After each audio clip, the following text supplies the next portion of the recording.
Fala pessoal, tudo bem? Mais um vídeo da TV Coyote no ar. Fluxo aqui no canal anda bem baixo nas últimas 2 semanas. É que estamos em período olímpico, o noticiário acaba ficando muito mais calmo, todos os focos virados para o esporte. Também para somar tem recesso parlamentar, tem recesso no judiciário. O que tivemos foi semana passada a eleição na Venezuela e eu não tô fazendo mais vídeos a respeito desse tema por enquanto, porque tá tudo, digamos, pendente, tá? Tá em banho-maria a situação da Venezuela nesse momento, tanto do ponto de vista da questão das atas, até mesmo sobre uma reação do governo brasileiro mais contundente para um lado ou para outro. Por enquanto há basicamente uma posição do Lula de praticamente neutralidade.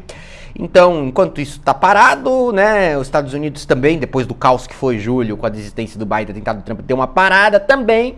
Aqui no Brasil tudo calmo, dá para dar uma descansada. Mas temos notícias vindas do exterior ainda, né? E essa aqui que eu quero trazer para vocês é da Argentina. Tá um burburinho gigantesco na Argentina ao longo das últimas 24 horas. Gigantesco, gente. A ex-primeira-dama, que foi casada com o Alberto Fernandes, ela se chama Fabiola Yáñez, ela denunciou ele por agressão, né? O Alberto Fernandes, ele foi presidente da Argentina teve como vice a Cristina Kirchner, inclusive. Ele foi presidente entre 2019 e 2023, uma rejeição tão alta que não buscou reeleição, apoiou o Sérgio Massa, que era seu ministro da Economia, que saiu derrotado para o Javier Milei. E ao longo de todo o mandato, como presidente da Argentina, ele era casado com a Fabiola Yáñez. Fabiola Yáñez, uma jornalista que chegava a aparecer em vários programas de televisão e tudo mais, uma pessoa razoavelmente bem conhecida, bem mais jovem do que ele. E eles apareciam muito em fotos, publicamente, sempre foram alvo aí da mídia de fofoca do país, ok? E aí, gente, em junho, começou um burburinho de que eles tinham se divorciado. Porque acabou o mandato dele, ele, ela e o filho se mudaram para Madrid, na Espanha. E aí saiu na imprensa, olha, eles se separaram, o Fernandes voltou para Buenos Aires, né, e mal vai para Madrid, vai para ver o filho e tudo mais, a coisa não tá nada boa ali, ou entraram em uma pausa ou se divorciaram definitivamente.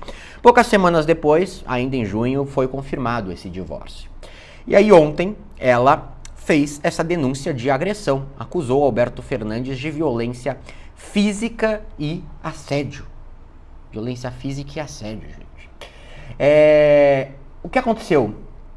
A Yáñez, ela ligou pro juiz Julián Ercolino, que é um sujeito que está responsável por uma investigação que recai sobre o Fernandes por causa de desvios de fundos do governo, né? De suspeita de desvios de fundos do governo. O governo precisa contratar ali agências de seguro para cuidarem dos prédios públicos e o Fernandes teria contratado uma empresa pela qual ele conseguiria realizar desvio de dinheiro. Ele teria trabalhado em favor que uma empresa tivesse essa responsabilidade para conseguir ficar com uma parte dos valores pagos para ela, tá?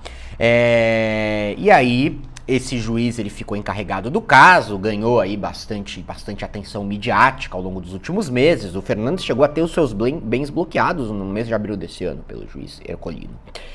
E aí, a ex-mulher recém-ex-mulher do Fernandes, né, a Fabiola Yáñez, foi lá, ligou pro Ercolino nessa segunda vez e falou: tenho que fazer uma denúncia contra meu ex-marido, que ele batia em mim, de que ele fazia violência psicológica também e tudo mais.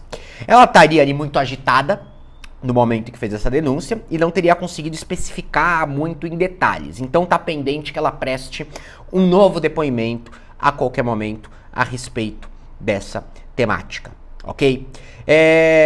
Qual que é a questão, gente? Por que ela teria procurado a justiça? Óbvio, decisão pessoal, pode estar ligada a traumas psicológicos e tudo mais, mas a gente tem um outro contexto aí muito importante, tá? O Ercolino, nessa investigação sobre os seguros, e é por isso que ele está também, por enquanto, na investigação sobre a acusação de agressão,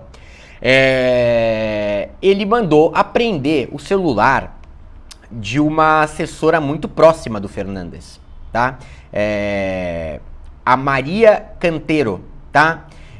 A Maria Cantero era a secretária particular do Fernandes ao longo de todo o seu mandato, talvez até tenha exercido alguma função posteriormente de forma privada para ele, ok? Depois ele sair da presidência. Ele mandou apreender o celular dela porque ela é casada com o corretor de seguros Héctor Martínez Sosa, que seria um dos protagonistas desse escândalo de desvio de dinheiro. E nesse celular não se encontraram apenas coisas ligadas ali a uma eventual corrupção, coisa do tipo. Haviam mensagens, tá? Havia mensagens da Fabiola Yanez, da ex-primeira-dama, para Maria Cantero, dizendo que foi agredida pelo presidente em mais de uma ocasião, e teria mandado fotos dessas agressões. Teria mandado fotos ali mostrando que né, sei lá, se tá roxo o corpo, alguma coisa assim desse tipo, que a gente não tem muito detalhe. Isso foi descoberto pelo juiz, isso chegou a vazar na imprensa que existiam essas mensagens, sem a gente ter aí muito sólido, né, exatamente o teor delas, o que tinha em foto, né? Mas a Fabiola, isso em julho, pós-divórcio, há um mês atrás, quando isso já estava estourando, quando esse celular já tinha sido apreendido, isso tudo já tinha sido encontrado, foi convocada para relatar o fato. E falou, não quero abrir denúncia, e é um direito dela, né? Se trata aí sobre um crime da vida privada na Argentina, então ela não é obrigada, né? Você não vai ter investigação se ela não abrir a denúncia e tudo mais. Bom, então ela não quis se manifestar a respeito dessa temática e mudou de opinião nessa segunda-feira, né, em meio aí a uma perspectiva de que isso tudo poderia ser divulgado, de que isso tudo poderia acabar saindo na imprensa com mais detalhes e tudo mais. Vou abrir a boca, vou falar, vou desabafar sobre o Fernandes, e ela falou, olha, o que pesou para que eu tivesse essa mudança de posição é porque ele está me perseguindo ao longo das últimas semanas todas, ele me liga compulsivamente, tá? Ele me ameaça para que eu não... para que eu desminta as acusações, ele tá me enquadrando, né? E eu não aguento mais essa situação, foi o que ela colocou. Bom, vocês veem que é bem novelinha mesmo, gente, bem novelinha, tá? Tamo no aguardo desse novo depoimento dela. O Alberto Fernandes já colocou publicamente a sua posição, ele falou o seguinte: apenas direi que é falso e que jamais ocorreu o que agora me imputam. Pela integridade dos meus filhos, da minha pessoa e também da própria Fabiola, não darei declarações na mídia, mas apresentarei à justiça as provas e testemunhos que evidenciarão o que realmente aconteceu. Gente, a coisa, ela é extremamente delicada, porque além da acusação feita por ela, que é uma acusação de extrema gravidade, você tem também o celular apreendido que teria provas eventuais da agressão. Né? Vamos aguardar divulgação, tudo que a justiça vai entender com relação a isso tudo. Mas é algo aí que tem impacto de terremoto para a imagem do Alberto Fernandes. Já gerou um terremoto na imagem dele. Mas piora. Em meio ao divórcio, saiu na imprensa em junho, podia ter acontecido alguns meses antes. A Fabiola, como eu falei, ex-jornalista, ela sempre apareceu muito na TV e tudo mais, antes de ser primeira-dama.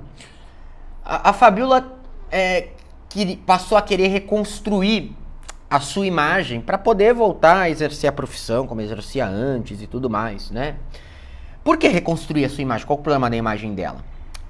Em julho de 2020, no começo ainda, né, primeira metade do mandato do Alberto Fernandes, o Alberto Fernandes adotou medidas extremamente rígidas para evitar a propagação da Covid na Argentina, medidas de lockdown muito rígidas, mas nada que a gente viu parecido aqui no Brasil, tá?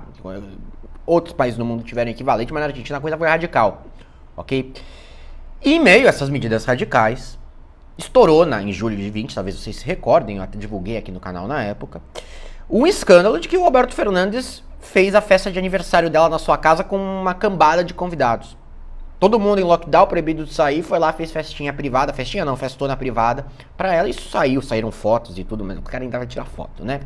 Já dá bastante o teor da coisa ali, né? Não que a gente seja um pouco bem de presidente agora, tá terrível, mas antes também tava complicado. Bom, a questão é que isso desgastou muito a imagem dela, isso queimou muito ela, né? Foi algo que lá gerou algo pesadíssimo. E ela falou, não, vou reconstruir minha imagem, tô me divorciando.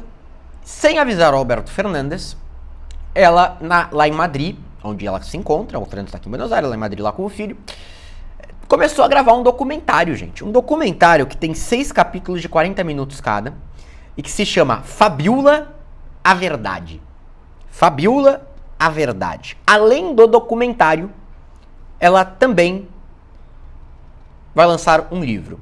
Gente, o que ela pretende contar no Fabiola a Verdade e no seu livro? Não sei se os dois vão ter o mesmo nome. Ela pretende contar sobre a festa do Olivos, né, que é o palácio, né, que é a residência do presidente, onde ocorreu a festa lá no meio da pandemia. Sobre vacinação VIP, né, então ter se vacinado antes dos demais argentinos e tudo mais. Sobre a relação do Fernandes com a Cristina Kirchner e sobre outros assuntos de grande impacto com revelações surpreendentes. Essa informação do documentário e do livro, ela já existia desde a notícia do divórcio, desde junho desse ano. Com essa denúncia sendo feita neste momento para o juiz, é evidente que de alguma forma ela abordará, não sabemos em que grau dará detalhes a respeito dessas acusações de agressão, tá, contra o Fernandes. E aí o negócio é completamente estrondoso. Vamos aguardar, a gente não tem muitas informações, o documentário estaria ali num esquema de total sigilo, já estaria gravado, mas estaria, né, com um esquema ali de segurança gigantesco para você não ter vazamento, até por ter sido feito sem que o consentimento do Fernandes e tudo mais, e tudo isso, né, e para evitar também que a imprensa caia em cima. Então, além da coisa se desenvolver no âmbito judicial, ela também tem que se desenvolver, ela ainda vai se desenvolver do ponto de vista de toda a projeção que esse caso vai ganhar naturalmente por causa dessas produções todas, tá, de documentário e livro. E também vale colocar que, talvez, para quem olha aqui do Brasil, do ponto de vista jurídico, né, é muito estranho. Pô, o juiz Ercolino ali é responsável pelo caso dos seguros, ok? Tem uma associação, porque o celular que ele aprendeu que tem a coisa de agressão e tudo mais, mas vai ficar com ele mesmo, isso é um caso de juiz federal, porque são temas que se distanciam demais, que não tem uma associação direta, integração física e escândalo de seguros, né? Além de que as personagens envolvidas são as mesmas. Gente, isso está pendente, tá? Tem uma linha de jurídica na qual isso deveria ocorrer na Justiça Federal, porque as agressões teriam acontecido no Palácio Presidencial. Outros que defendem que deve ocorrer na Justiça Ordinária, porque trata sobre violências de gênero, e isso certamente vai acabar também sendo decidido. Eu trago atualizações para vocês, talvez não tarde muito para atualizar vocês. Vale colocar aqui, o Fernandes em certo grau já tinha virado carta fora do baralho, tá? Se foi uma jogada muito inteligente da Cristina Kirchner construir essa aliança de colocá-lo como cabeça de chapa e sair como vice lá em 2019, porque foi 2019 a eleição, ele assumiu no finalzinho de 2019. Posteriormente houve um distanciamento gigantesco, tanto que ele nem cogitou no final ser candidato à presidência, né? Você teve ali um afastamento muito, quando mal participou da campanha do Sérgio Massa e tudo mais. De qualquer forma, acaba reverberando bastante num país que tem uma política tão caótica contra a nossa. Tão caótica, talvez até pior em alguns aspectos do que a nossa, né? A política argentina, ela é um universo bastante fascinante, bastante fascinante. É isso, gente. Espero que tenha ficado claro. A qualquer momento estou de volta com mais informações. Um grande abraço a todos e até a próxima.